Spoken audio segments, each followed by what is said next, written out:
je vais essayer de faire le cadre, puisque Josiane m'a donné, je la remercie pour cette confiance, cette possibilité de faire le cadre, pas seulement sur l'autisme, mais d'introduire un peu dans quelques diapos aussi l'épigénétique. Qu'est-ce qui change si on passe d'un modèle centré sur l'ADN à un modèle bien plus dynamique où l'ADN c'est qu'une petite partie du jeu, tandis que le réseau moléculaire dont l'ADN est parti et qui est un réseau moléculaire ouvert à l'environnement, vraiment est le déterminant des changements de notre phénotype.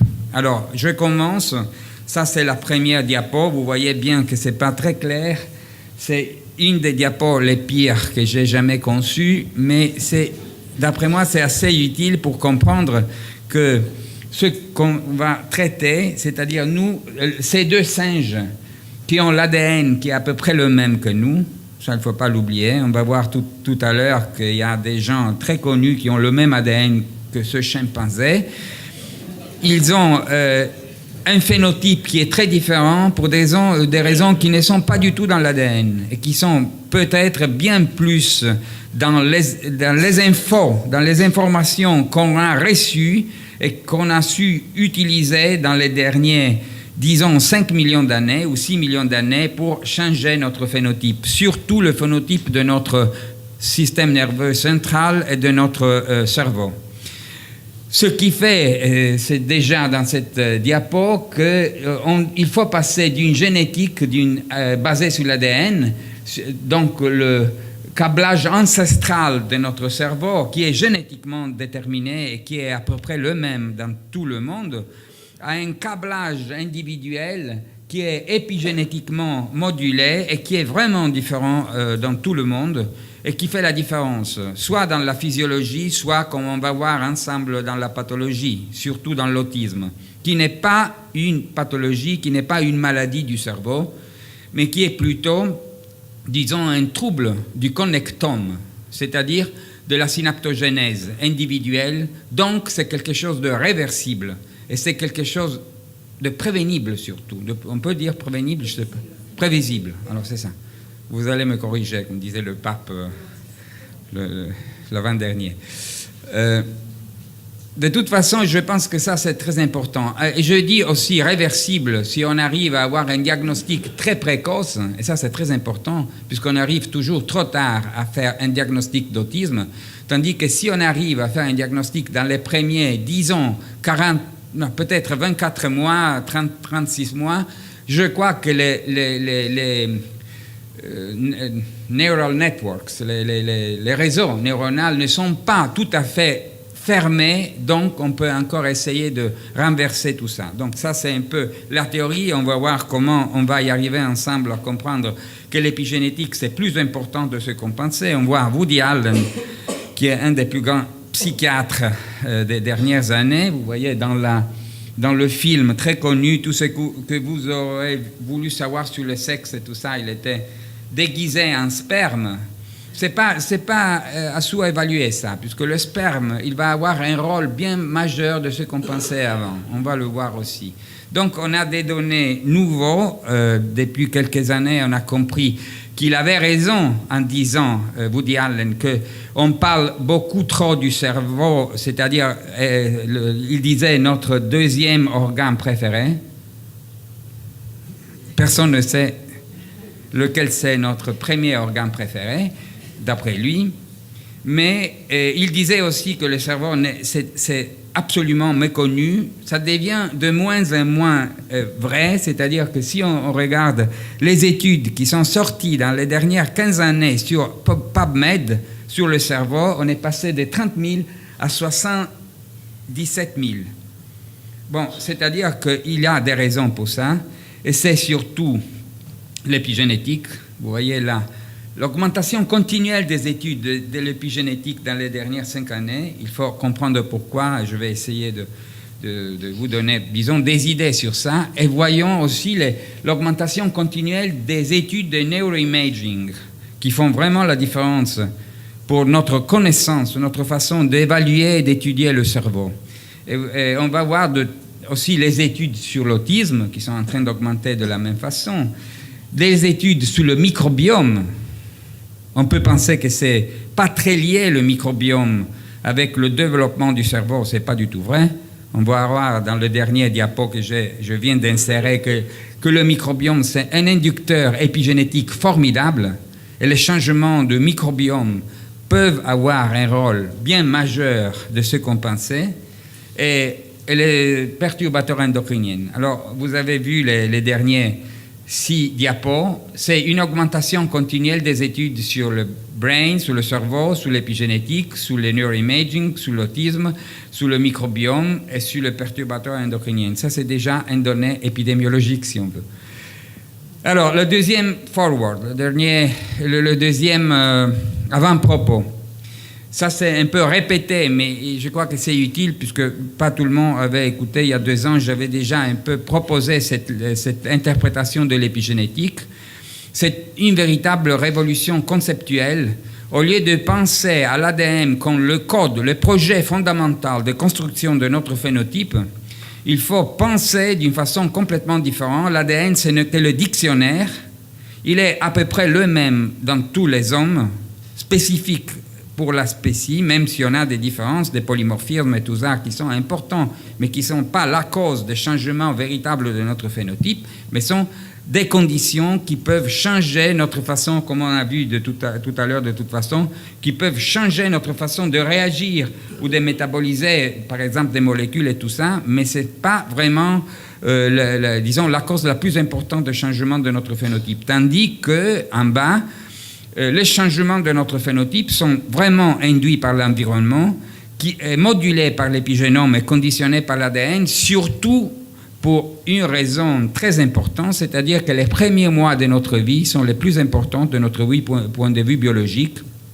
Et tout ce qui se passe dans les premiers mois, disons, dans l'ontogénèse embryo-fétale, c'est-à-dire la fetal programming, c'est-à-dire la programmation des tissus et des organes, qui est un disons, mécanisme épigénétique pur, la différenciation de cellules qui gardent toutes les cellules de notre corps ont le même ADN, mais elles sont tout à fait différentes entre elles, point de vue morphofonctionnel, en raison du programme épigénétique qu'on a formé dans les premiers mois de la vie.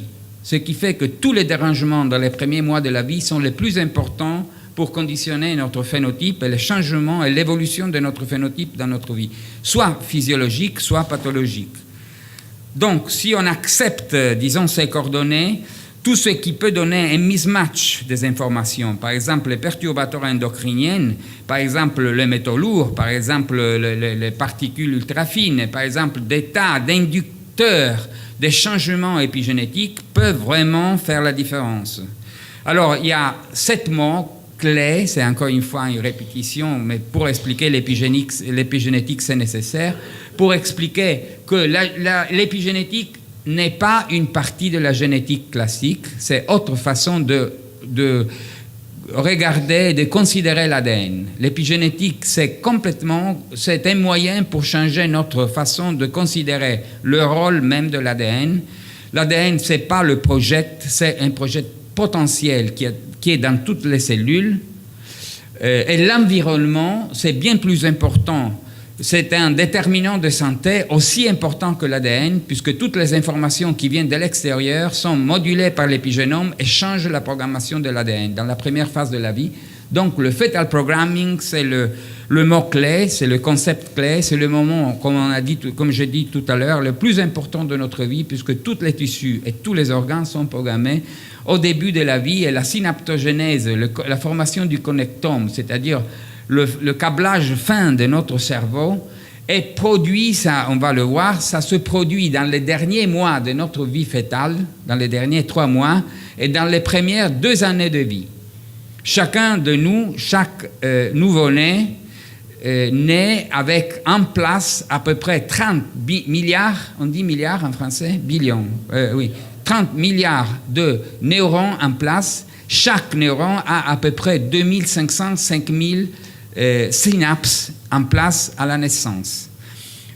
À 2 ans, chaque neuron a à peu près 15 000 synapses, et tout ça doit être réglé dans les années c'est-à-dire suivantes, jusqu'à l'adolescence, puisque nous, il faut se débarrasser d'une grande partie des neurones qui ne sont pas utiles. Ça s'appelle pruning. Et tout ça, c'est la programmation de notre câblage individuel. Et toutes les maladies neuropsychiques, pas seulement du neurodéveloppement, par exemple la schizophrénie et par exemple la dépression, sont de dérangement de ces mécanismes. De plus en plus, on voit que point de vue épigénétique et même génétique, puisqu'on va voir qu'il y a des copy number variations, c'est-à-dire des mutations de l'ADN qui sont acquises, qui sont de novo, qui ne sont pas dans les parents, mais qui sont dans les enfants et qui sont dans le sperme. On commence à voir pourquoi Woody Allen déguisé en sperme, il a un rôle majeur, pas seulement dans l'histoire du cinéma, mais même dans la science des maladies du neurodéveloppement. Dans le sperme et chez les enfants qui ont des troubles du neurodéveloppement, on trouve les mêmes copy number variations. Et ce qui est très intéressant, point de vue génétique, c'est que ces copy number variations sont les mêmes, ou de toute façon, elles sont assez suivantes dans les mêmes chromosomes, dans les mêmes zones, qui sont les gènes imprinted, imprintés. On dit imprintés? Des fois, je dis le concept en anglais puisque je connais mieux. Imprinted genes, c'est-à-dire des gènes qui sont différemment marqués s'ils arrivent du père ou de la maman. Alors ça, c'est vraiment un petit mystère, mais la chose la plus intéressante, c'est que ces gènes sont parmi les gènes les plus importants pour contrôler et pour moduler la croissance du fœtus et du cerveau surtout. Alors, en tout ça, ce qu'on est en train de dire, c'est que la grande partie des maladies, pas seulement des troubles du neurodéveloppement, des maladies psychiques, mais par exemple l'obésité, quelqu'un a défini l'obésité comme le premier changement d'un phénotype d'une species, d'une espèce. C'est quelque chose de très important, ça, de considérer que c'est la première fois qu'une espèce change son phénotype dans 40 ans. Tandis que d'habitude, les changements majeurs d'un phénotype doivent, disons, pour sélection darwinienne, doivent se produire dans les milliers ou même dans les millions d'années. Ça peut démontrer, et Isabelle Mansuy va nous raconter des choses importantes sur ça, que peut-être il y a une grande partie des variations de notre phénotype, de notre génotype et de notre épigénotype qui sont induites directement par l'environnement et qui sont transmis d'une génération à l'autre, ce qui est Lamarck, ce n'est pas Darwin. Et je crois que les Français doivent commencer à se rappeler que Lamarck a été bien plus important de ce qu'on pense et que le darwinisme, il faut de toute façon reprendre à lire, disons, même l'évolution des espèces d'une façon différente. L'environnement induit des changements. Et les changements peuvent être transférés d'une génération à l'autre. Ce n'est pas seulement selection. Il y a un grand généticien américain qui est un ami à moi, et je crois qu'Anna et Carlos le connaissent bien, c'est Jim Shapiro, qui a publié un livre magnifique il y a 1 an et demi ou il y a 2 ans, il n'est pas encore traduit en France, qui s'appelle Evolution, dans lequel il dit « Variation, not selection, is the key word in evolution ». C'est d'abord les variations, et puis c'est la sélection. La sélection agit de toute façon après. Les variations sont quelque chose qui sont induites par l'environnement. Et des fois, elles peuvent être même adaptatives, même dans le cancer. Mais ça, c'est autre chose. Alors, si c'est vrai tout ça, on est en train d'envisager une transition épidémiologique véritable. Il y a toutes les maladies chroniques, dégénératives, inflammatoires et néoplasiques qui sont en train d'augmenter. Dans les dernières 40 ans, ça c'était New England Journal of Medicine, on a témoigné une réduction des maladies aiguës et infectieuses et une augmentation de toutes les maladies chroniques. Je ne vais pas exagérer sur ça, je l'ai déjà répété, mais par exemple, la vitesse, c'est très important, ça c'est l'obésité aux États-Unis, 10% il y a 30 ans, 34% maintenant. C'est triplé, on dit. En 40 ans. Ça, c'est vraiment incroyable. Et surtout, c'est chez les enfants. On disait ce matin avec Carlos qu'on était des pédiatres il y a 30 ans. Nous, on n'a pas vu, moi, je n'ai pas vu à Florence, j'ai travaillé dans l'hôpital de Florence dans les années 80, je n'ai pas vu un seul enfant obèse. Et si on voyait un enfant obèse, on pensait tout de suite à la Prader-Willi. On ne la voit pas puisqu'il y a cette lumière qui est affreuse et qui nous éblouisse un peu. Mais c'était ça. dès qu'on voyait un enfant comme ça, on pensait tout de suite à une maladie génétique. Maintenant, on sait que la Prader-Willi n'est pas génétique, mais épigénétique en plus. Mais de toute façon, on pensait à ça. Tandis que maintenant, en Italie, je crois qu'en France, c'est à peu près la même chose. Aux États-Unis, c'est encore pire. De 10 à 12% des enfants sont obèses.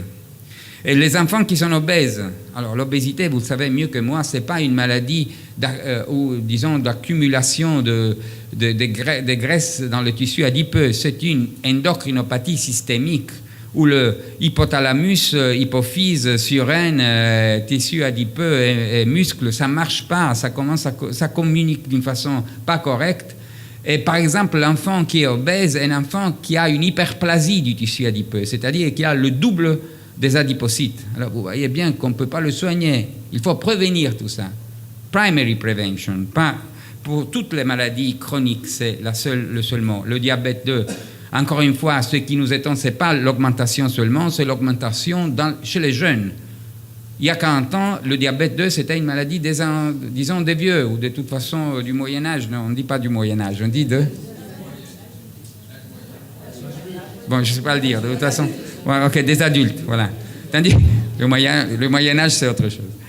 Tandis que maintenant, c'est une maladie qui augmente surtout chez les adolescents aux États-Unis. Donc, l'insulinorésistance se produit de plus en plus vite. Alors, c'est ça. Where did it all go wrong? Ça, c'est le problème. Alors, bon, c'est la même chose pour les maladies, par exemple, inflammatoires, pour la maladie cœliaque et tout ça. Et pour le cancer, je ne vais pas parler de ça, puisque tout à l'heure, Anna va parler mieux que moi de l'augmentation du cancer. Mais ce qui est étonnant, encore une fois, c'est que l'augmentation du cancer, c'est surtout dans la première année chez les enfants de la première année. Ça qui n'a rien à voir avec une accumulation stochastique des mutations de l'ADN. Mais elle va bien vous expliquer mieux que moi. Alors, qu'est-ce qui est en train de se passer? Et l'autisme, les données, on les connaît. Ça, ce sont des données de diagnostic. Il ne faut pas penser qu'aux États-Unis, on a eu une augmentation réelle d'un enfant sur 1500 en 1980 à un enfant sur 68 en 2014. Ce n'est pas possible. Mais de toute façon, l'augmentation, ce n'est pas une augmentation réelle, mais c'est une augmentation de diagnostic qui est très important. Et au moment où on a proposé, finalement, il y a 15 ans, un diagnostic très précis, l'augmentation, quand même, a été aux États-Unis celle-là. D'un enfant sur 160 à un enfant sur 68 en 10 ans. Alors, vous voyez, l'augmentation, elle est considérable. Elle est partout dans le monde. Elle est en Europe, maintenant, ça commence. Et surtout, est très marquée dans la première, encore une fois, dans les premiers 2 ans de vie. On commence à faire le diagnostic de plus en plus précoce. Et vous voyez, ça, c'est très intéressant. Ça commence exactement dans les mêmes années de l'obésité. C'est 1980 à peu près. Et ça commence, et vous allez voir l'allure des trends. Aux États-Unis et en Angleterre, c'est à peu près le même. Alors ça fait penser que de toute façon, l'augmentation est réelle. Le numéro des diagnostics aux États-Unis, ça a augmenté à cette vitesse. C'était 15 000 en 1992, 163 000 en 2003. C'est 10 fois plus.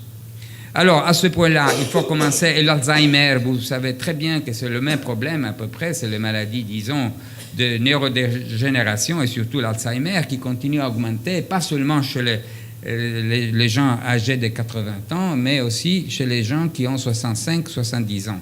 On va voir pourquoi après. Alors, qu'est-ce que c'est tout ça et comment on peut l'expliquer? C'est sûr que ça ne peut pas être des polymorphismes ou des mutations de l'ADN qui ne peuvent pas augmenter si vite que ça c'est sûr. Donc, c'est plutôt l'épigénétique. L'épigénétique, ce n'est pas une partie, je vous disais, de la génétique. Disons, cette photo, c'est très clair d'après moi. Ce n'est pas clair ici, mais vous voyez l'ADN. Et 2 mètres d'ADN sont dans le noyau de la cellule. Donc, seulement l'ADN, l'éochromatine, c'est-à-dire l'ADN qui doit être lu, transcrit et utilisé, doit être ouvert dans la cellule. La chromatine doit être libérée au moment où ça sert. Ça, c'est le mystère. C'est-à-dire, on ne peut pas expliquer ça par des mécanismes qui ne soient pas épigénétiques.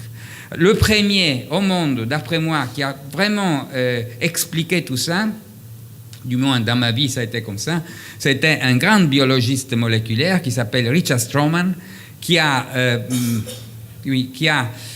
montré ça c'est Nature Biotechnology. Il a écrit un article en disant le dogme de Watson et Crick, c'est-à-dire l'histoire que l'information va de l'ADN à l'ARN, aux protéines, c'est l'histoire de la biologie. C'est pas vrai, c'est-à-dire la grande partie de l'information vient de l'environnement sur les gènes. Les gènes doivent être éteints et activés, switched off and switched on by the information coming from outside, information coming from the microenvironment and environment. Les cellules ne peuvent pas choisir l'ADN à exprimer s'il n'y a pas des informations qui viennent de l'environnement. Autrement, l'ADN, ce n'est qu'une molécule. C'est le dictionnaire, finalement. Et le réseau épigénétique, c'est très important puisque c'est un réseau moléculaire très complexe qui est modulé. Vous savez, ce sont les queues des histones qui sont marquées d'une façon différentielle, et puis les méthylations de l'ADN, et puis les networks des microRNAs, des petits RNA qui sont changés par l'environnement. Alors ça, c'est très important puisque finalement, ce que il faut penser à ce point-là, c'est que toutes les informations qui viennent de l'environnement peuvent interférer avec l'équilibre du software de l'ADN, qui est l'épigénome. On va le voir avec Isabelle d'une façon un peu plus claire, qui sont ces trois mécanismes qui ouvrent et renferment la chromatine tout le temps en rapport aux nécessités de la cellule et du tissu, ce qui est très important. C'est-à-dire, il y a un mécanisme complexe et systémique. Et ce qui est très important, c'est qu'il y a des tas d'informations fausses qui arrivent sous l'épigénome. Par exemple, le champ électromagnétique, on va parler demain. On continue à dire que les champs électromagnétiques n'ont pas assez d'énergie pour endommager l'ADN. C'est vrai, mais c'est bête de penser que ça, c'est le mécanisme général pour avoir des pathologies. On va voir demain que les champs électromagnétiques ils agissent d'une façon complètement différente, qui est épigénétique, et qui, après quelques minutes, un tissu qui est exposé à des champs électromagnétiques de fréquence similaire au cellulaire commence à produire des protéines du stress, par exemple. Donc, il y a une expression des gènes qui est complètement changée après quelques minutes. Alors ça, il faut commencer vraiment à penser que le modèle de l'ADN, qui est, la molécule la plus importante pour définir les changements d'un phénotype, il faut vraiment commencer à penser différemment. C'est plutôt que l'environnement, c'est un flux continu d'informations synergiques qui vont sur l'épigénome, qui est très dynamique et qui change tout le temps, surtout dans la première phase de la vie. Et ça, c'est le fetal programming. Il y a vraiment, dans la maman, si on a une accumulation de polluants dans le tissu osseux, dans le tissu adipeux, par exemple les métaux lourds et les pesticides, qui sont peut-être les deux polluants les plus dangereux sur la Terre pour les enfants, ils vont se cumuler dans les tissus de la maman, ils passent dans le lait, mais surtout, ils passent directement par le biais de la placenta. La placenta ne peut pas empêcher le passage de particules ultra fines, de pesticides et métaux lourds, et il passe directement dans le fœtus. Il y a des centaines de molécules mutagènes et procancérogènes dans chaque placenta, dans chaque cordon ombilical, si on le cherche. C'est-à-dire que d'habitude, on ne le cherche pas.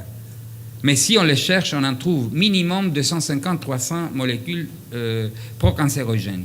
Donc maintenant, on le sait bien. En plus, on a vu qu'on trouve les mêmes molécules plutôt dans la placenta que dans le lait, plutôt dans la placenta que dans les tissus maternels, donc dans le cordon. Ça passe plus...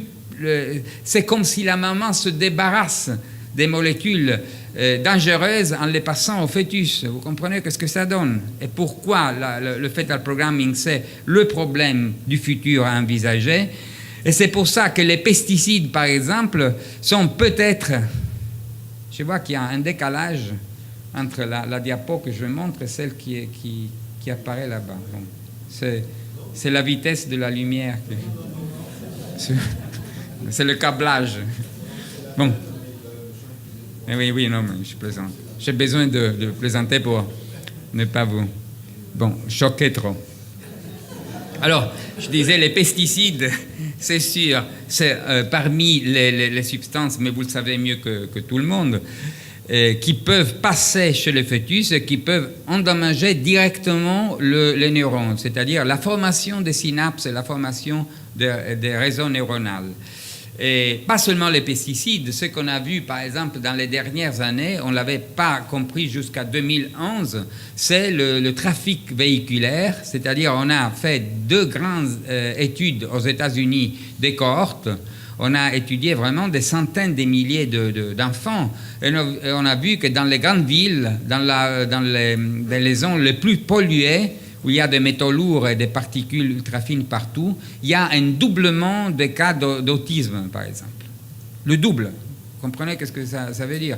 Et on a vu que l'exposition aux hydrocarbures polyaromatiques, on dit comme ça, j'espère, polycyclic aromatic hydrocarbons, c'est ça? Ok, c'est ça. Ça peut entraîner une réduction de la substance blanche, c'est-à-dire des connexions, c'est-à-dire de la partie myélinisée, c'est-à-dire ce sont les neurones, ce sont les réseaux neuronaux qui sont les plus endommagés par ça.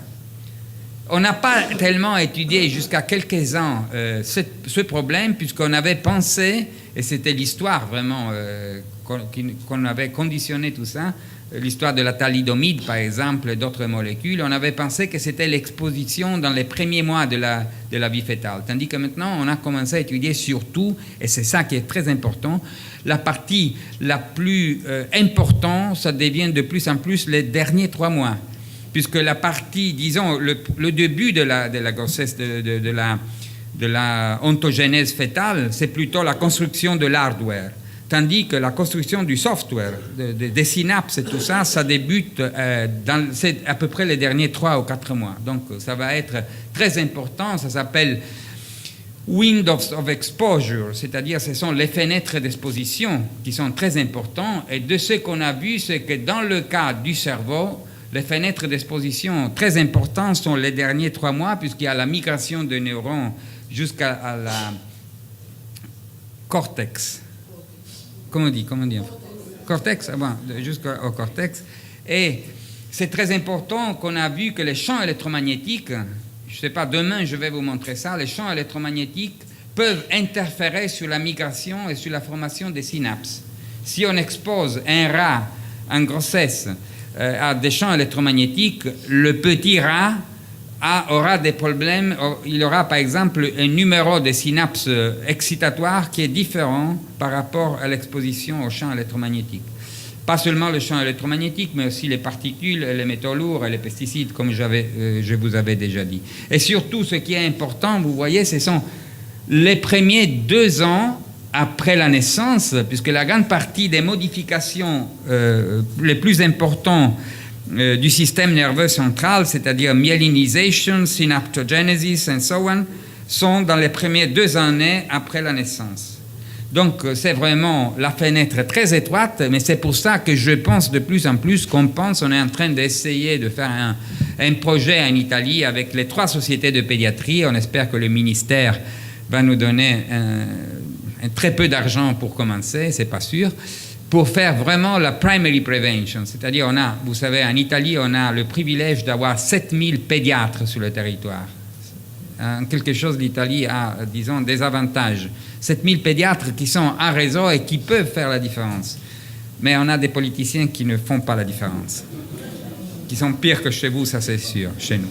On va tout enregistrer, c'est sûr. Bon. Cette étude, c'était très important aussi pour l'Alzheimer et pour les maladies neurodégénératives, puisqu'on avait vu, ça c'est une épidémiologiste, c'est pas oui, mexicaine, qui avait fait ces études. Elle avait démontré que à Mexico City, qui est une des villes les plus polluées du monde, les chiens, ils ont l'Alzheimer. puisqu'ils sont tellement exposés aux métaux lourds et à particules ultra fines qu'à 2 ou 3 ans, les chiens de Mexico City font l'Alzheimer. Ils ont la bêta-amyloïde qui se dépose dans le lobe frontal et dans l'hippocampus.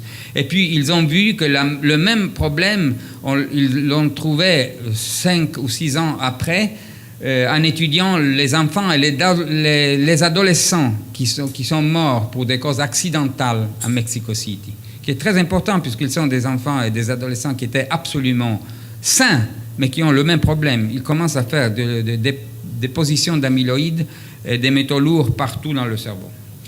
Et surtout, on a vu qu'on peut bien exposer des petits singes en grossesse à avoir le même produit, c'est-à-dire que les petits singes qui naissent des femmes singes exposées pendant la grossesse vont faire l'Alzheimer. Donc, on a le modèle toxicologique, on a le modèle épidémiologique. On commence à penser que même l'Alzheimer, qui est une maladie du 3e âge, pas du Moyen Âge, puisque au Moyen-Âge, il n'y avait pas. Ça, c'est important. C'est-à-dire, on a vu que jusqu'à il y a 30 ans, l'Alzheimer, c'est une maladie très rare. Dans les autopsies, on ne trouve pas l'Alzheimer, sauf dans le 3 ou 4% des cas, qui est peut-être conditionné point de vue génétique. C'est le 3%. Peut-être le 4%. Les autres, c'est quelque chose qui est, disons, quelque chose qui est en train de se passer maintenant. Donc, ces 2 diapos que je viens d'ajouter, c'est quelque chose que vous connaissez, je crois déjà depuis des années, puisque je les montre chaque fois, puisque d'après moi, ce sont les 2 diapos les plus importants pour comprendre l'épigénétique.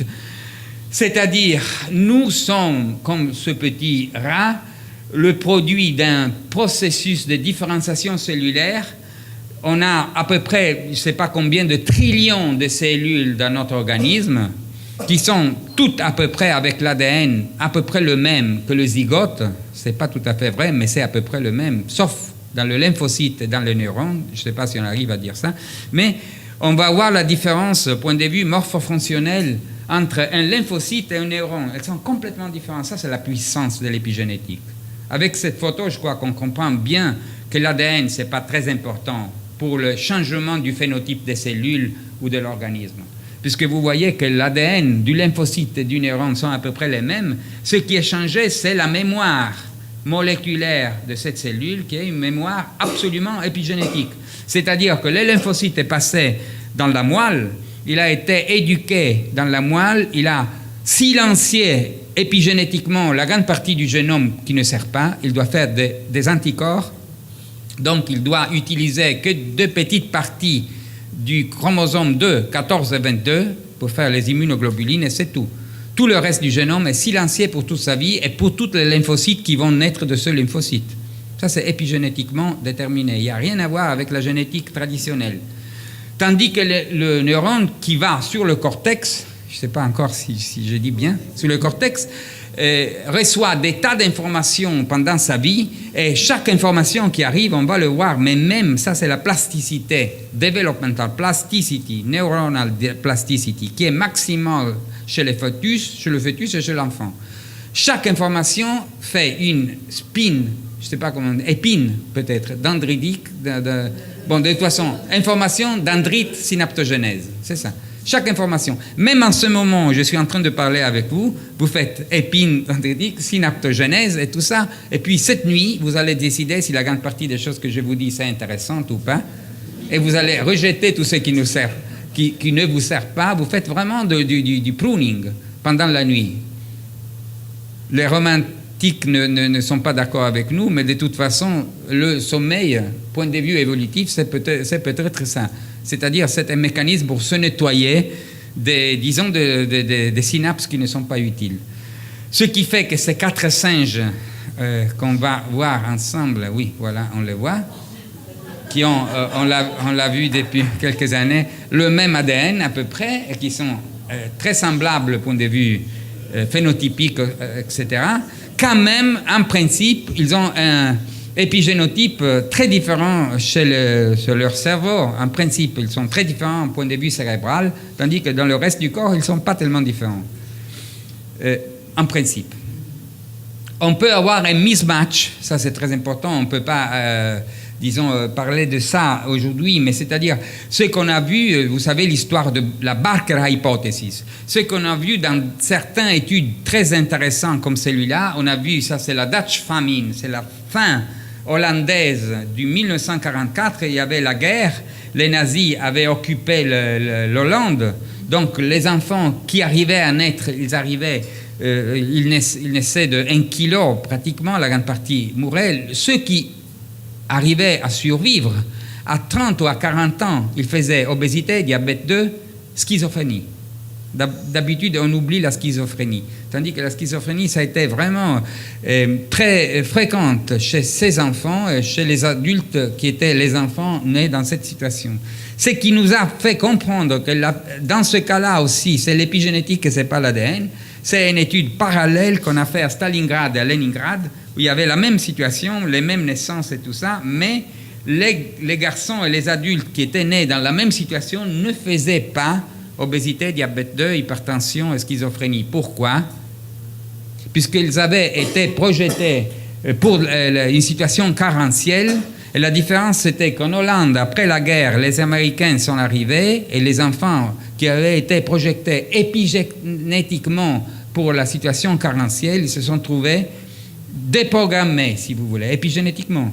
Tandis que le communisme, ça fait de telle façon que les enfants étaient bien programmés. Ça, c'est les avantages du communisme. C'est pour les gauchistes, ça. Avec mon ami, on parlait de ça hier. Les gauchistes, ils ont raison des fois. Non, d'après moi, assez souvent. Mais ça, c'est mon idée à moi. Bon, finalement, alors, il y a la grande partie des changements de notre phénotype qui sont en train de faire la transition épidémiologique qu'on est en train de vivre, sont plutôt liés à un mécanisme épigénétique. Ce qu'il faut comprendre à ce point-là, c'est que nous, on a deux projets génétiques. L'un qui est le produit de la phylogénèse, qui est à peu près le même dans tous même très semblable parmi les 4 chimpanzés qu'on a vus tout à l'heure, et de toute façon assez semblable chez tous les hommes, et qui est le produit vraiment de 4 milliards d'années d'évolution, tandis que chacun de nous a un projet individuel qui s'est produit pendant l'ontogénèse et les premiers mois et années de la vie, qui fait de telle façon que notre phénotype est en grande partie épigénétiquement programmé. Et c'est l'environnement qui est bien plus important dans la programmation de notre phénotype. Ça s'appelle Developmental Origin of Health and Disease. Si on veut expliquer maintenant, et finalement, et j'espère d'avoir un peu inséré les diapos qui servaient pour expliquer aussi le lien entre l'épigénétique et l'autisme, maintenant on peut comprendre que l'autisme ne peut pas être expliqué par l'ADN et surtout l'augmentation de l'autisme ne peut pas être expliquée par l'ADN et par la génétique. Dans le passé, les données des études sur les jumeaux monozygotes nous avaient convaincus de la très forte héritabilité de l'autisme et de la schizophrénie. Maintenant, on commence à comprendre, et surtout la concordance parmi des jumeaux dizygotes nous fait comprendre que c'est bien plus important. Ça, c'est des données qui sont de l'American Journal of Medical Genetics et des autres. Ce sont des revues surtout de la littérature passée qui montrent que le risque de partager un même environnement in utero, c'est bien plus important que le risque lié au fait d'être génétiquement pareil. Alors ça, c'est déjà quelque chose d'intéressant qui montre que les facteurs épigénétiques sont bien plus importants de ce qu'on pensait. Et le domaine de l'épigénétique psychiatrique est en train de progresser pour ça. On a aussi la possibilité de montrer quels sont les facteurs qui peuvent changer épigénétiquement le cerveau. C'est la malnutrition maternelle, les adversités au début de la vie. Peut-être je vais arriver à montrer au minimum quelques diapos pour montrer le stress maternel qui est très important, mais surtout la pollution atmosphérique et des chaînes alimentaires, c'est-à-dire des tas de molécules qui peuvent suggérer des informations qui ne sont pas correctes dans le fetal programming. Les copy number variations dont je vous disais tout à l'heure, c'est-à-dire ce sont des mutations de novo, en grande partie c'est la grande découverte des derniers 10 ans à peu près, pas seulement dans l'autisme mais aussi dans la schizophrénie. C'est une augmentation très sérieuses de ces genres de mutations qui peut-être peuvent être, disons, la clé pour comprendre l'augmentation sérieuse des cas. Une des clés les plus importantes. Je ne peux pas, disons, parler longuement de ça, mais c'est très intéressant que les copy number variations ne sont pas des mutations puntiformes. Ce sont, dans toutes les espèces, des mutations réactives, défensives, potentiellement défensives de toute façon, chez les animaux et même chez les plantes, qui sont exposées à des situations de stress et de pollution. Ça, c'est très intéressant d'après moi, puisque ça veut dire que ce qui est en train d'augmenter, point de vue génétique, ça c'est vraiment génétique de la séquence, c'est-à-dire ce sont des changements de séquence, peut être produit par du stress moléculaire ou même du stress peut-être aussi psychique du petit. Mais ce qu'on a vu, que je vous disais tout à l'heure, qu'une partie de ces copy number variations sont déjà dans le sperme, donc ça peut être transgénérationnel, disons le passage de ces copies. Et ça, c'est vraiment incroyable. C'est-à-dire, on sait depuis quelques années qu'il y a des effets transgénérationnels qu'on n'arrivait pas à expliquer, mais peut-être celui qui nous a frappé le plus, c'est ça. On sait que les adversités de la première enfance peuvent marquer certains gènes, par exemple le gène qui codifie pour un récepteur des glucocorticoïdes et qui peut changer la façon où l'axe du stress de l'enfant est conditionné par le stress maternel. On va voir ça. Mais ce qui vraiment nous a frappé, c'est que, point de vue épidémiologique, c'est même l'exposition maternelle à des abus dans l'enfance qui peut être un facteur de risque d'avoir un enfant atteint d'autisme. Je ne sais pas si j'ai bien expliqué. Non, je n'ai pas bien expliqué. C'est-à-dire, les abus qui ont été subis par la maman peuvent conditionner une augmentation de risque d'autisme chez l'enfant qui va naître. Alors ça, vraiment, c'était quelque chose qu'on n'attendait pas, puisqu'on pensait que la grande partie des marques épigénétiques étaient effacées au début de la vie. De plus en plus, on comprend qu'une grande partie des marques épigénétiques ne sont pas du tout effacées, sont effacées seulement en partie, et une partie, et ça, Isabelle va vous montrer par des expériments qui sont intéressants, sont passées d'une génération à l'autre. Alors finalement, l'autisme, c'est plutôt un trouble, je continue à dire, ce n'est pas une maladie, d'après moi, c'est un trouble de la programmation des synapses, du connectome, c'est-à-dire le connectome, vous savez qu'est-ce que c'est le connectome, c'est-à-dire on parle du génome, du transcriptome, etc. On a inventé ce néologisme monstrueux qui est connectome, je ne l'aime pas du tout, mais de toute façon c'est clair, c'est-à-dire c'est l'ensemble des connexions du cerveau qui est le produit des premiers mois de synaptogénèse. Alors, c'est de plus en plus clair que là, on trouve les différences. D'habitude, dans les livres ou dans grande partie des articles scientifiques, on continue à lire que ce sont des variations qui sont génétiques et que le métaux lourds, le mercure et les pesticides n'ont pas un rôle majeur, tandis que de plus en plus, comme je vous ai dit tout à l'heure, on trouve, point de vue épidémiologique, point de vue des expériments en labo, et aussi par des mécanismes épigénétiques, c'est le contraire, c'est-à-dire que ce sont des mutations comme le copy number variation qui sont en train d'augmenter plutôt, et ces modifications sont le produit d'une exposition précoce, et d'ailleurs, il y a quelques années, 2006, il y a eu sur Lancet, ça c'était 2006, novembre 2006, sur Lancet, il y a un pédiatre et un épidémiologiste qui ont fait la première révision de la littérature en montrant qu'il disait il y a une silent pandemic, une pandémie silencieuse de cas de troubles de neurodéveloppement, et il disait peut-être, on va voir dans les prochaines années, peut-être il doit y avoir des causes qui sont liées à l'exposition de l'enfant dans les premières années de la vie. Après 7 ans, c'est-à-dire l'année dernière, c'était Lancet Neurology, ils ont fait une grande révision de la littérature dans les 7 années suivantes, et ils sont sortis et ils ont dit que ce sont le métaux lourd et les pesticides. Ce sont les deux molécules, les deux genres de molécules, le groupe de molécules qui sont les plus impliqués dans la neurogénèse, dans la perturbation de la neurogénèse infantile et fœtale. Donc à ce point-là, on comprend bien pourquoi dans les autismes les plus sévères, qui sont du moins en partie génétiques, comme la Rett syndrome, l'X fragile, on dit X fragile, on trouve des mutations génétiques, mais on trouve aussi des épimutations, on va voir si on a le temps. Mais dans ces cas-là, on a une faiblesse des connexions. On a des zones du cerveau qui ne sont pas bien connectées. Le connectome, on peut dire, il est pauvre. Tandis que dans l'autisme, le plus typique, le plus fréquent, on ne trouve pas ça, mais on trouve des zones qui sont...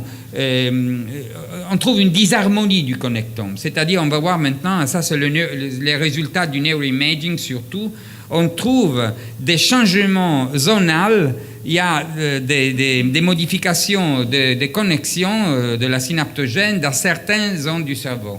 Alors ça, c'est vraiment la littérature des derniers mois. Je vais vous montrer. 2007, ça a été les premières études sur le neuroimaging qui ont proposé que l'autisme, c'est plutôt une maladie du connectome, comme on a dit, c'est-à-dire qu'ils ont commencé à proposer ce modèle. Si vous allez voir dans la littérature 2015, ce sont vraiment les derniers mois, vous voyez qu'il y a quelques lignes très intéressantes qu'on trouve un peu partout. La première, c'est celle-là. Reduced coherence of long-range intrahemispheric circuitry, c'est-à-dire les circuits parmi les hémisphères, les grands circuits cérébraux sont réduits dans l'autisme, tandis que peut-être pour compenser cette réduction des grands networks, des grands réseaux cérébraux, il y a une increase in local and short range coherence, c'est-à-dire il y a des endroits de hyperconnexion régionale. Je ne sais pas le dire mieux que ça, mais c'est à peu près ça. Et ce qu'on a vu, et c'est très intéressant aussi, c'est que la brain connectivity dans les premières phases de la vie, dans l'autisme, est très accélérée, c'est-à-dire que d'habitude, les enfants autistiques ont une augmentation des connexions dans la première phase de la vie, tandis qu'après, ils commencent à avoir une perte exagérée, c'est-à-dire le pruning qui est exagéré. Et ce qu'on a vu, qui est très intéressant et qui est cohérent avec ces données, c'est que si vous allez voir dans les autopsies, les cerveaux des adultes et des enfants qui ont l'autisme sont différents, c'est-à-dire que les enfants autistiques ont une hyperconnectivité, tandis que les adultes qui ont l'autisme ont une hypoconnectivité. Alors vous comprenez bien, c'est une évolution, encore une fois. Au début de la vie, ces enfants perturbés par des informations ou des situations moléculaires qui dérangent la synaptogénèse, ils tâchent, disons, de se lier partout, ils ne peuvent pas, donc ils font des noyaux de hyperconnexion, donc il y a une disharmonie des connexions, c'est ça. Mais neuroimaging, c'est très clair sur ça, et là, les autopsies confirment tout ça. Il y a aussi des travaux, vous voyez, c'est toujours 2015, hein, c'est-à-dire ce sont vraiment les travaux des derniers mois qui montrent qu'il y a certains réseaux qui sont les plus touchés, et ce sont les réseaux typiques des théories, vous savez, les théories, je ne sais pas comment ça se dit en français, de mental theory, c'est-à-dire la construction de mind theory, je ne connais pas le nom, bon, de toute façon, the theory of mind, ok, qui sont très, très touchés par ça. Ce n'est pas pervasif, il y a des gens qui sont plus intéressés, et ce qui est intéressant, c'est que chez les deux sexes, sont différents. C'est-à-dire, par exemple, qu'il y a l'amygdale droite qui est très touchée dans certains cas, et surtout on a vu que chez les femmes c'est différent que chez les enfants, chez les mâles. Alors vous voyez, c'est aussi, vous savez qu'il y a des différences de fréquence de 1 à 4 parmi les femmes et les mâles, les petits enfants et les fillettes. Et peut-être ce n'est pas une question comme on avait pensé d'endocrinienne et tout ça, c'est plutôt une question vraiment des connexions cérébrales qui sont différentes dans les deux sexes, qui sont conditionnées d'une façon différente, puisque le noyau de la base travaille d'une façon différente pour conditionner le développement neuronal chez les femmes et chez les enfants. Et ça dépend aussi de point de vue génétique des gènes de l'imprinting qui sont conditionnés. Mais ça, ce n'est pas seulement l'autisme. Une donnée très intéressante, c'est aussi sur la dyslexie. Vous savez qu'il y a deux zones qui sont très importantes dans le cerveau, c'est la zone de Wernicke et la zone de Broca. Dans la zone de Wernicke, il y a une partie qui s'appelle le planum temporale, qui est depuis des millions d'années chez les singes déjà, et chez le fœtus, qui est complètement déséquilibré, c'est-à-dire qu'à gauche, dans l'hémisphère gauche, il est bien plus connecté, on dit connecté, avec tout le reste du cerveau. Ça, c'est la physiologie de l'aire de Wernicke. En démontrant que l'aire de Wernicke est très important sur l'hémisphère de gauche, vous savez qu'on a changé notre avis depuis quelques années, on a compris que la latéralisation du cerveau, c'est-à-dire le fait que une partie du cerveau gauche et droite ont des fonctions différentes, c'est pour enrichir les fonctions du cerveau. C'est très marqué chez les hommes, tout ça. Pas chez les mâles, je veux dire chez l'homme, chez Homo sapiens. Bon, alors ce qu'on a vu dans la dyslexie, et ça c'est vraiment étonnant, c'est que cette asymétrie n'existe plus.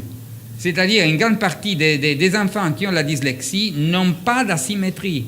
Alors ça c'est vraiment très intéressant, c'est-à-dire les connexions au niveau des deux hémisphères sont les mêmes. Donc ils ont une faiblesse, si vous voulez, déjà on ne peut pas dire connatale, mais de toute façon liée à quelque chose qui a perturbé les connexions dans cette phase de la vie. Alors finalement, tout ça, qu'est-ce que ça peut, comment on peut le comprendre? Point de vue de l'ontogénèse, c'est sûr, mais point de vue même de la phylogénèse, on peut essayer d'expliquer tout ça, puisque si on fait, disons, si on utilise les deux, vous savez que d'habitude on dit l'ontogénèse, c'est la récapitulation, ça c'est pas possible pour moi, c'est récapituler, ça n'existe pas en français, non. C'est, comment on dit? Bon. Vous avez compris de toute façon, ok. Moi, je suis convaincu que c'est vrai en partie, mais c'est plutôt vrai le contraire, c'est-à-dire l'ontogénèse. Dans l'histoire de l'évolution, ça c'est la marque, encore une fois, c'est pas Darwin, c'est le laboratoire de l'évolution. C'est-à-dire que c'est dans les milliards d'ontogénèses depuis des millions d'années que la nature tâche de trouver des solutions nouvelles. Alors d'après moi, ce qu'on appelle les maladies, dans ce cas les troubles du neurodéveloppement, ce n'est pas des maladies, ce sont des chemins alternatifs qui sont mis en place dans ce cas-là par ces enfants pour trouver des solutions. Puisque nous, on donne des tas d'informations fausses, eux, ils doivent trouver des solutions. Alors ça, c'est le câblage individuel, ce n'est pas du tout le câblage ancestral. Alors le câblage ancestral, c'est ça, il est, comme on a dit tout à l'heure, pareil dans tous les hommes et dans tous les singes. La grande partie de nous, disons le 89, comment on dit, 19, 9, etc., ont absolument le même câblage ancestral. On a les mêmes parties du cerveau, je ne sais pas expliquer mieux que ça en français, mais vous avez bien compris. Et tout ça, c'est depuis des millions d'années. Ce qui nous a toujours frappé, c'est la vitesse du changement du cerveau parmi les chimpanzés qu'on a vus tout à l'heure et les hommes. On se demandait pendant quelques années pourquoi cette rapidité de changement. Et maintenant, on commence à comprendre, en liant disons, certaines études, et ça, d'après moi, c'est très important, c'est que si on voit, par exemple, les études sur le neuroimaging et sur les réactions des enfants et des petits singes, on voit une chose très intéressante. Les petits singes, point de vue de l'orientation dans l'espace, ils sont presque supérieurs aux enfants de l'homme, tandis que point de vue de la communication sociale, il y a une différence énorme. C'est le petit enfant qui peut communiquer du début, il a déjà dans sa mémoire la capacité d'apprendre. Alors pourquoi le singe ne peut pas apprendre les langages? Puisqu'il manque vraiment d'une partie des connexions. Ça, c'est la potentialité qui est en partie génétique et en partie épigénétique. Alors, qu'est-ce qui fait la différence? Peut-être, maintenant c'est vraiment, on est en train d'essayer d'expliquer tout ça, je crois que c'est intéressant, c'est la culture. C'est bizarre ça, hein? C'est-à-dire ce qui a fait vraiment la différence parmi le cerveau de Homo erectus et de Homo sapiens, ça n'était pas du tout la génétique, qui était à peu près la même. On a vu les chimpanzés et les hommes, ils avaient la même génétique. Mais c'était les informations qui sont bien différentes et qui ont fait vraiment de telle façon que, par exemple, les singes n'ont pas du tout la capacité d'évaluer sa propre personnalité par rapport à la situation sociale. Tandis que les hommes, oui. Et ces deux singes sont différents. Surtout, on ne le voit pas bien, c'est dommage. De toute façon, les diapos, de toute façon, je vais laisser les diapos, parce que ces photos, c'est magnifique. Ils ont vraiment la même façon d'utiliser disons, le sourire. On peut dire le sourire, mais ce n'est pas exactement un sourire, celui-là. Bon, alors, on ne peut plus parler de intelligent design. Ça, c'est vraiment une bêtise. Ça n'existe pas, l'intelligent design, peut-être ici, peut-être pas de l'autre côté, mais de toute façon, ça n'existe pas. L'intelligent design, vous savez, c'est l'histoire que dans l'ADN, c'est déjà dessiné toute l'histoire de l'humanité et tout ça. Tandis que vraiment, de plus en plus, le câblage individuel, c'est important. Si on pense qu'à chaque minute, on forme à peu près 250 000 neurones dans notre cerveau, 250 000 chaque minute, le fœtus fait 250 000 neurones, et qu'à la naissance, ces 250 000 neurones sont devenus 30 milliards de neurones et chacun a à peu près de 2005 à 10 000 synapses à la naissance. Et puis, on disait tout à l'heure, on commence à se libérer des synapses inutiles, ça c'est le pruning, et le résultat final, c'est justement le connectome équilibré d'un enfant qui n'a pas reçu des informations fausses ou mismatched. Alors, ce qui est très intéressant, et ça on le sait depuis 25 ans ou 30 ans, si on met des petits rats dans une situation, disons, de pauvreté d'information, ou si on met dans la même cage, par exemple, la possibilité de jouer, ou si on met des labyrinthes, les cerveaux de ces trois types de rats sont complètement différents. Ils sont bien plus riches, les connectomes de ces petits rats sont beaucoup plus riches, et le cerveau est beaucoup plus riche en connexion et tout ça, vous comprenez? Alors, de toute façon, ça, on peut bien l'expliquer par le fait que chaque information qui arrive change. On le voit en direct avec le neuroimaging, mais on le voit aussi dans les autopsies et on le voit aussi dans le laboratoire et tout ça. On peut dire que la gray matter, la substance grise, change tout le temps par rapport aux informations qui lui arrivent, et ça, c'est une étude incroyable. C'est une étude de 2000, Proceeding of National Academy of Science. Vous savez, c'est peut-être, disons, le journal le plus important au monde, point de vue scientifique, pas seulement médical, mais de biologie et tout ça, qui ont démontré que le cerveau des taxistes est bien plus développé dans certaines zones, et surtout qu'ils sont défendus. Ils ne vont pas faire des pathologies neurodégénératives, les taxistes, même s'ils sont exposés aux métaux lourds, aux particules, puisqu'ils sont habitués à s'organiser tous les jours pour s'orienter dans le labyrinthe, ce qui fait que le tonton, comme on dit ça, est très dangereux. Comment on dit ça? Dans les voitures, comment ça se dit en français? Le GPS, très dangereux. C'est-à-dire, si on continue à utiliser la technologie d'une façon exagérée, on va perdre notre façon de nous orienter dans l'espace et dans le temps. Alors, ça, d'après moi, c'est quelque chose... Moi, à chaque fois que je monte sur un taxi, je dis aux messieurs, puisque maintenant, il y a 90% des taxistes qui utilisent ça pour aller chez eux, c'est ça qui est bête, qu'ils vont perdre leur avantage. Alors, le seul erreur qu'avait fait Ramón y Cajal, qui était le plus grand anatomiste du 8e siècle, du 19e siècle, c'était de penser que la neurogénèse finissait à peu près avec la naissance. Ça, c'est pas du tout vrai. La neurogénèse, ça continue toute notre vie. Surtout, il y a des moments où, par exemple, l'adolescent ou les adolescents, où la neurogénèse et disons, le pruning sont très marqués. Et il y a, par exemple, l'alcool qui détruit, qui bloque complètement la neurogénèse. Donc, vraiment, vous savez que l'utilisation de l'alcool dans l'adolescence, c'est peut-être une des catastrophes dans lesquelles on vit. Bon, alors, finalement, le dernier diapo. Celle-là, c'est une diapo, je l'ai mise puisque c'est très intéressant pour le futur. On ne sait pas encore ce que ça veut dire, mais d'après moi, c'est très intéressant pour les généticiens surtout. C'est le 2 octobre de cette année. Sur Nature, si je ne me trompe pas, non, sur Science, il y a cet article qui nous montre que dans certaines zones du cerveau, ils ont fait des études très personnalisées sur des neurones. Ils ont étudié le génome des neurones. Ils ont vu qu'il y a des milliers de mutations qui ne sont pas stochastiques. Ça, c'est vraiment intéressant. C'est-à-dire, si les lymphocytes, on sait depuis 30 ans, qui sont les cellules qui changent continuellement, non, qui changent aussi leur séquence, puisqu'ils doivent faire la récombination au début de leur vie, comme on a vu tout à l'heure. Maintenant, on a compris que les neurones, ce sont les autres cellules qui changent leur DNA, leur ADN continuellement, et qui changent aussi de séquence, et qui font des mutations qui ne sont pas du tout stochastiques, et qui sont surtout plus marquées dans certaines zones du cerveau.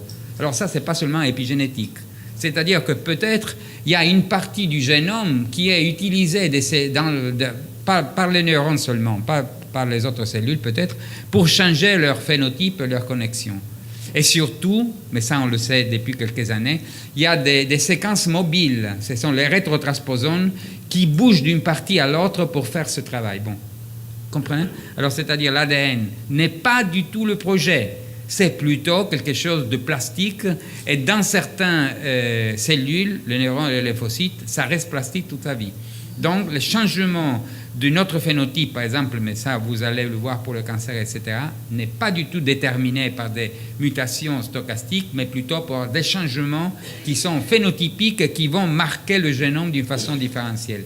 Dernière diapo, c'est sur le stress. Je vous avais promis que peut-être j'arrivais à vous montrer ça.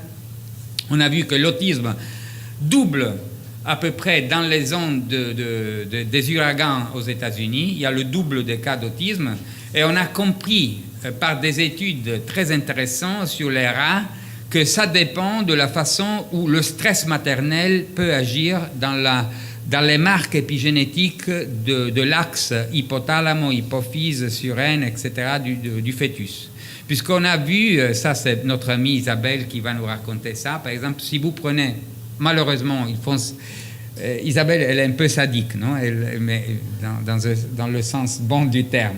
C'est-à-dire, il faut prendre des petits rats quand elles sont enceintes, on les met par exemple dans l'eau froide et on voit qu'est-ce que ça donne. C'est-à-dire, ces rats ne sont pas capables de lécher leurs petits-enfants, puisqu'ils sont tellement stressés qu'ils ne peuvent pas. Alors, ce qu'on a vu, c'est que les petits rats qui naissent des mamans qui ont été très stressées, ils ont certains gènes qui sont complètement éteints, marqués épigénétiquement au début de la vie, et il y a des parties du cerveau qui ne marchent plus. Mais on a vu aussi que si on prend ces petits rats, et on les donne pendant quelques mois à des rats, on dit des rats? Je sais pas. Bon, oui, on dit des rats. Ok. Des rats qui sont capables de leur donner, de les lécher et tout ça, alors ça change. Ils peuvent s'ouvrir épigénétiquement. Ce n'est pas les gènes, c'est l'épigénétique, encore une fois, qui conditionne complètement l'ouverture, la fermeture des gènes. Alors si le petit rat va vivre comme ça, c'est la faute du stress maternel et fœtal, et ça dure pendant toute la vie.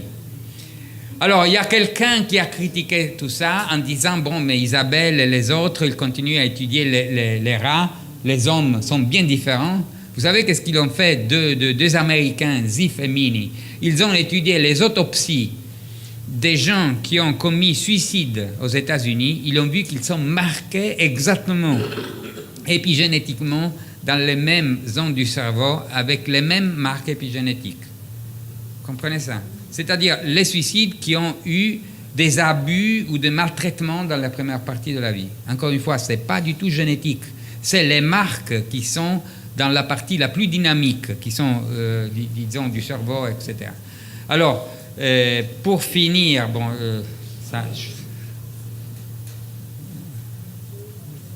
alors, pour vous, c'est difficile de suivre, mais... Ah, ok.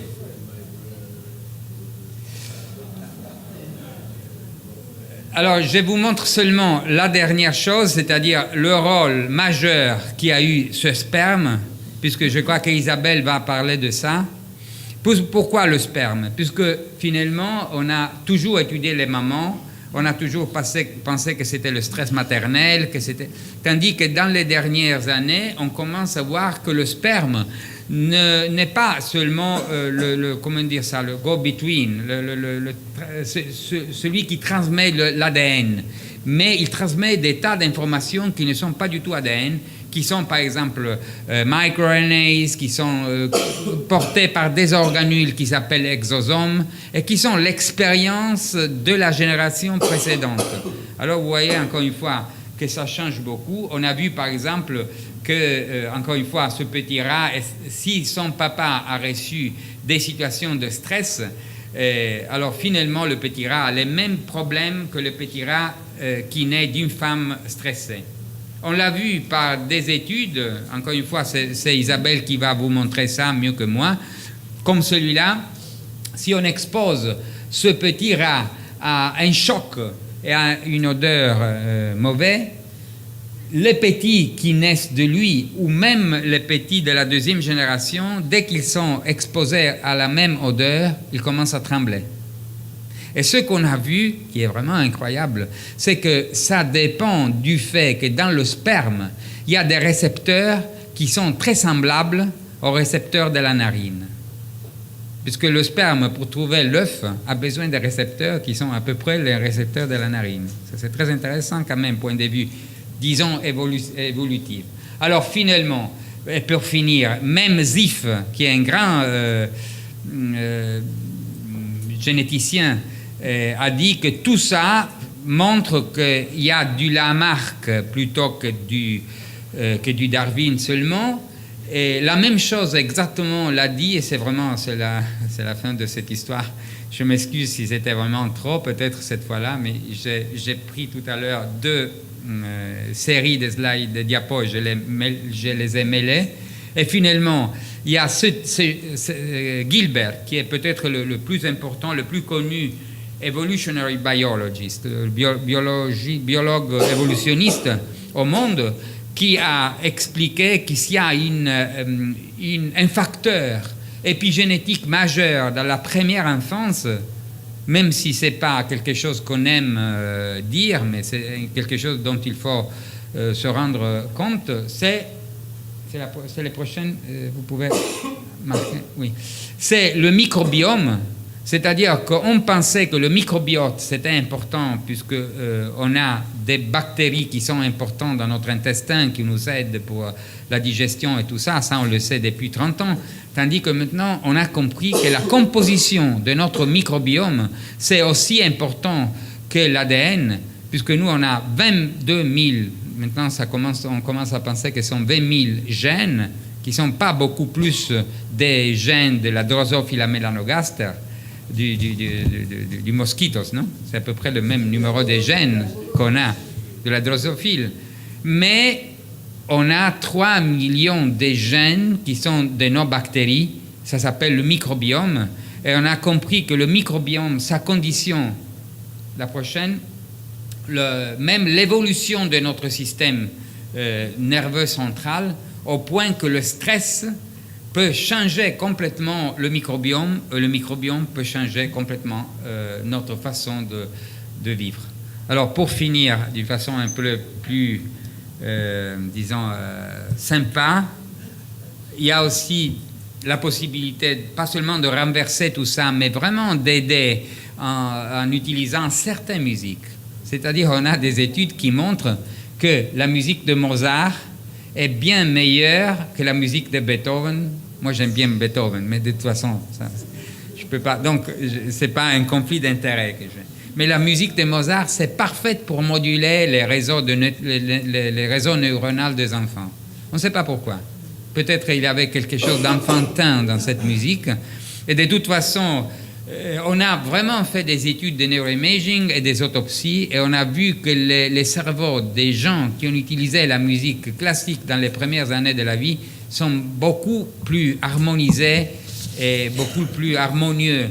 Comme disait Einstein, vous savez l'histoire, qu'on avait défini Einstein à l'école comme quelqu'un qui n'était pas tellement intelligent.